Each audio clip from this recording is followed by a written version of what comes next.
હાય friend, હું છું હિરલ. સ્વાગત છે તમારું દિયા કિચનમાં. તો આજે હું તમારી સાથે શેર કરીશ ઘઉંના લોટનો હલવો. તો હલવો બનાવવા માટે સૌથી પહેલાં ઘી લેવું, એમાં ઘઉંનો જે આપણે રોટલી કરીએ છીએ તે લોટ લેવો. લોટ લઈ તેને શેકી લેવો. આ રીતે આપણે શેકવાનો છે ફ્રેન્ડ્સ. આપણે જે રોટલી બનાવીએ છીએ તે ઝીણો લોટ જ મેં લીધો છે ફ્રેન્ડ્સ. તમે ચાહો તો ઘઉંનો જાડો લોટ પણ લઈ શકો છો. આ રીતે આપણે શેકી લેવું. જ્યારે લોટ શેકાવા આવશે ત્યારે તે ઢીલો થઈ જશે. તમે જોઈ શકો છો ફ્રેન્ડ્સ.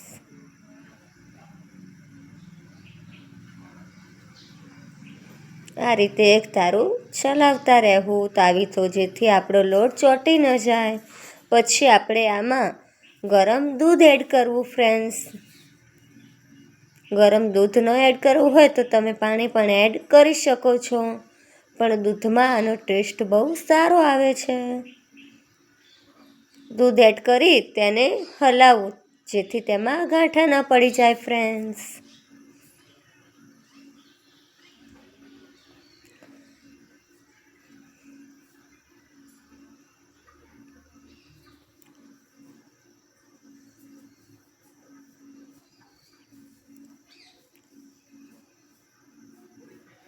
જ્યારે આ દૂધ બળવા આવે ફ્રેન્ડ્સ, ત્યારે આપણે સતત હલાવતા રહેવાનું છે, જેથી તે ચોંટી ન જાય ફ્રેન્ડ્સ.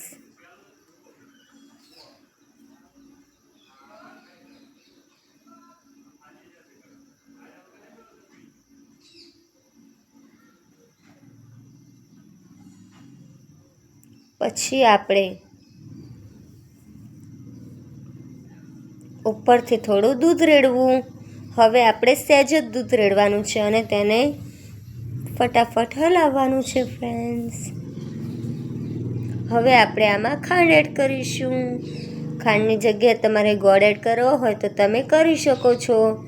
તે તમારે દૂધ ગરમ કરતી વખતે જ તેમાં ગોળ નાખવાનો હોય છે ફ્રેન્ડ્સ. ખાંડ એડ કરી મેં આમાં ગંઠોળાનો જે પાવડર આવે છે તે થોડો એડ કર્યો છે, જેનાથી ભૂખ ઉગડે છે. જે પણ કોઈને ભૂખ ન લાગતી હોય તે આ રીતે જો ગંઠોળાનો પાવડર નાખે તેનાથી તેને ભૂખ ખુલે છે અને તેને ભૂખ લાગે છે. પછી આપણે સતત તેને હલાવવાનું છે ફ્રેન્ડ્સ, જેથી તેમાં લમ્સ ન રહી જાય. જોઈ શકો છો તમે ફ્રેન્ડ્સ. જ્યારે આપણો જે શીરો કે હલવો જે કહો તે આપણે કડાઈથી છૂટો પડવા લાગે ત્યારે સમજવું કે આપણો હલવો તૈયાર છે ફ્રેન્ડ્સ. તમે જોઈ શકો છો કે આપણો હલવો તે કડાઈનું પેન છોડી રહ્યો છે. તમે જોઈ શકો છો ફ્રેન્ડ્સ કે આપણો હલવો તે પેન છોડવા લાગ્યો છે. પછી તેને આપણે સતત થોડી વાર હલાવીશું ફ્રેન્ડ્સ.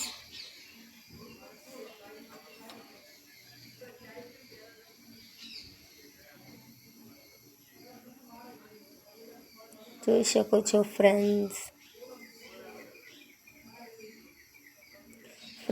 તો હવે આપણો હલવો તૈયાર છે.